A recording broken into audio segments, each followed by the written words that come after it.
ভাইয়া এই ভিডিওটা আপনার গার্লফ্রেন্ডকে মেনশন করেন।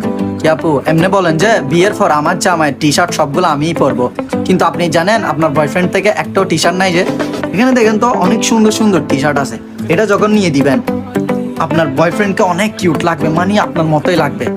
এটা যখন নিয়ে দিবেন তখন আপনার বয়ফ্রেন্ড অনেক খুশি হয়ে যাবে। দেন বিয়ের পর আপনিও পরতে পারবেন চাইলে। আপনি তো এমনও আপনার অনেক বড় শখ, বিয়ের পর আপনার জামাইয়ের টি শার্ট সবগুলো আপনি নিয়ে ফেলবেন। তো একটা টি শার্ট নিয়ে দিলে আপনার বয়ফ্রেন্ডকে কি আসে যায় আমি বুঝতেছি না। এত চেষ্টা কেন আপু আপনি? হ্যাঁ সামনে একটা টি শার্ট নিয়ে দেন, কেন এই কালারটা সুন্দর নয়, হয়তো এটা নিয়ে দিচ্ছেন না, এটা বা পিঙ্ক কালার, এটা হলে নিয়ে দেন।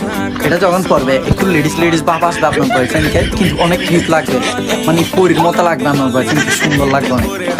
তো কিপটা কেন আপু আপনি? হ্যাঁ নিয়ে দিলে তো আপনার ক্ষতি নাই, আপনার বয়ফ্রেন্ড এটা তো আপনারই বয়ফ্রেন্ড। বিয়ের পর আপনি চাইলে সব টি শার্ট গুলো আপনি পরতে পারবেন না, তো চেষ্টা কেন আপু আপনি? হ্যাঁ আপনি যদি আপনার বয়ফ্রেন্ডকে সামান্য টি শার্ট কিনে দিতে পারেন না, তাহলে আপনি কিরকম গার্লফ্রেন্ড হয়ে গেছেন? হ্যাঁ তো চেষ্টা কেন আপু? চান এটা পিঙ্ক কালার সেজন্য নিয়ে দিচ্ছেন না, এটা নিয়ে দেন, এটা অনেক কিউট আছে।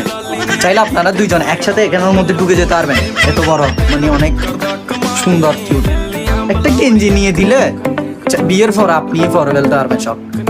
আমার তো লাগতেছে যে আপনি ওরে বিয়ে করবেন না, সেজন্য কিছু নিয়ে দিচ্ছেন না। যে যদি আপনি ওরে মন থেকে ভালোবাসেন আপনার বয়ফ্রেন্ডকে, তাহলে টি শার্ট নিয়ে দেন, দেন বিয়ের পরে সব টি শার্ট আপনি করবেন, ঠিক আছে? আর আপনার বয়ফ্রেন্ডকে আমি বলে দিব ভাইয়া ওই সবগুলো টি শার্ট আপনার গার্লফ্রেন্ডকে পরতে দিবেন বিয়ের পর, ঠিক আছে?